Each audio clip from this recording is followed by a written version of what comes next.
The more I've stepped back to think about it, Celeste has been a surprising eye-opener into myself as a person, which goes a great distance beyond what I thought I'd get out of something that's innocently presented as a charming pixel art platformer game. When I was recommended to play it on my streaming channel, I interpreted their reasoning back then as being simply, oh, it's retro-styled, it's got cool platforming, and it'll kick your butt over and over again.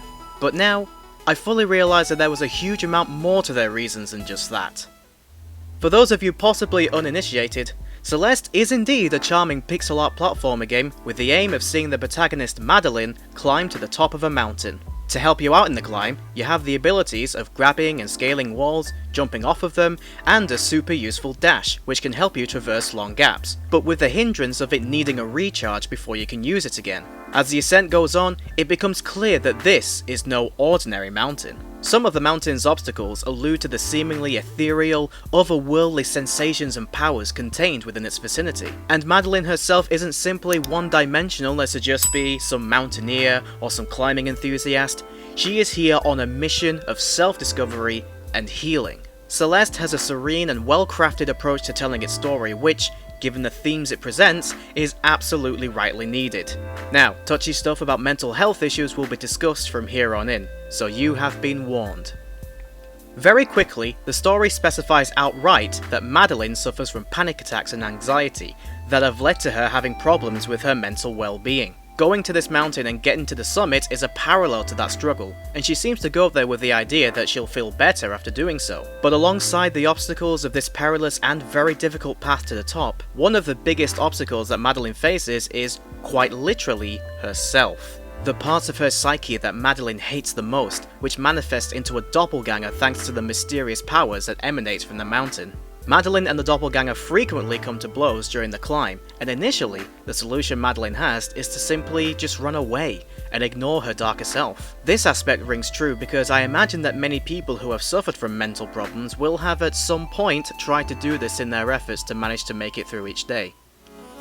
But Celeste also teaches us that that path to recovery involves, among other things, taking our time, not expending all of our energy, being brave in confronting the things that affects us, and most importantly, understanding that we don't have to do things alone. The game's list of characters may be short, but Madeline's relationships with them are also expertly crafted to offer yet more insights into the overarching mental health themes that the game tackles. One of those of particular note is Theo. He may just be a fellow traveller and a stranger at first, but his kindness and attitude during the climb do so well in illustrating that there are numerous people that someone can meet to help them in achieving success in life or simply just to feel better, meeting people whose journey becomes your journey. Some wonderful moments in the game include a fleshed out conversation tree in which Madeline and Theo have a deep discussion, and a scene where Theo actively aids Madeline out of a panic attack by teaching a breathing technique. The other characters have their place in the game expertly crafted too. Now I use the term antagonist very loosely here, but the antagonist characters of Mr. Oshiro and Madeline's dark doppelganger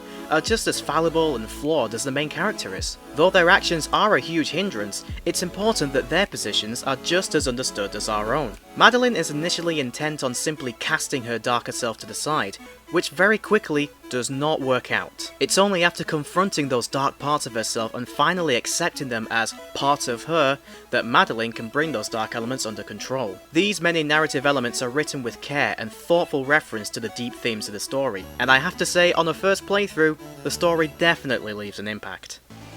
So it's important with Celeste to not simply look at the cover and take away your opinions based solely on that. There's some deep themes going on here, and I would be so bold as to say that the gameplay itself also can and does lend to those deep themes in some way. The challenges that I faced going through the several chapters of this game were among some of the toughest I've ever gone through, and I had to contend with what I believe to be a slight issue depending on the type of controller you use to play. You see, I used my Nintendo Switch to play Celeste, and my Switch Pro controller's directional pad for my movements. I personally feel that there's a flaw with the structure of the D-pad button on the Switch Pro controller, because on many occasions, when I tried to press the right arrow on the D-pad during a dash maneuver for example, I would instead get a diagonal upper right dash rather than the straight across dash that I wanted. Because the D-pad on the Switch Pro controller is a singular piece, I think it must just be registering a small reading on the sensors below the up direction based on how the D-pad is pressed, causing the upper right dash. I attributed a lot of my failures in the game to this issue, and I feel that had I played it on, for example, a PlayStation with one of their DualShock controllers, the segmented D-pad might have stopped many of those input problems occurring. That's just my opinion, however. Feel free to let me know your thoughts about that later. But in the end, I was still okay, and I was lucky to be playing the kind of game that Celeste is. It knows that it's hard, so it offers quick resets after failures, allowing me to gradually master each step of a platforming section until it all comes together in the one run that eventually conquers it. 99% in the game, you're afforded the time to be patient and learn through failure what you need to do next time to get past your current obstacle. Importantly, you discover that in some of the sequences, you have to actually reserve your dash energy and only use dashes when necessary. If you use them too quickly, you've got no chance. The quick retries and gradual building up of knowledge of the level also built up my confidence in my own abilities, making me believe that what I once thought would be an impassable obstacle is actually doable with care. I felt braver, and I took more chances with repeated attempts, and I'd be lying if I didn't say I was more than happy with myself when I was finally able to overcome what I faced.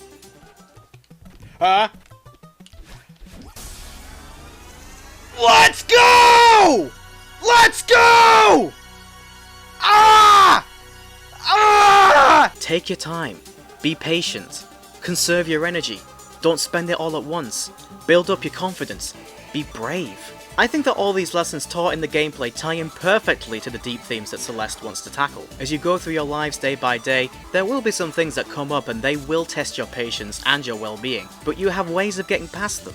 Other people around you will help you to get past them. Where you can, I also think it's important to enjoy the challenge because some things that happen to you during that process are worth enjoying. It's your boy Theo in this ancient temple, no big deal, hashtag no big deal, hashtag ancient, hashtag temple, hashtag blessed.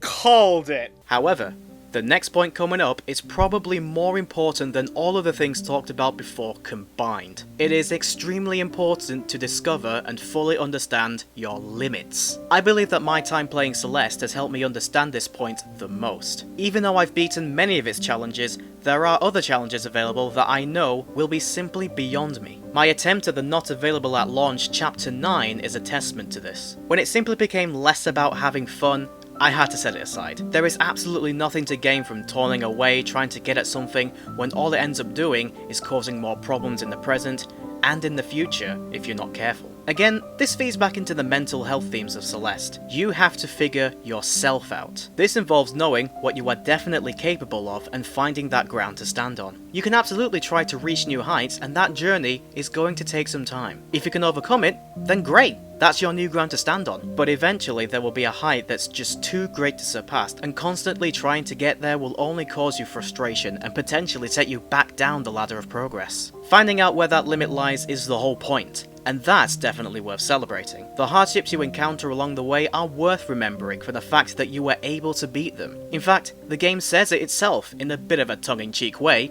Be proud of your deaths. Those deaths all mean you've progressed as an individual in some way, either in surpassing an obstacle or discovering your limits and where you feel content and happy. That's how I certainly felt about my run with Celeste, and as a result, this now ranks among my most favourite video games of all time. I enjoyed its content, story, and characters. I enjoyed finding out its secrets, and I enjoyed beating its immense challenges where I could. Most importantly, however, it taught me valuable lessons in self-discovery. The mountain is a metaphor, and it has different meanings for all of us. Where you end up feeling content and happy with your progress is the summit of that mountain, and the journey is all about reaching that summit.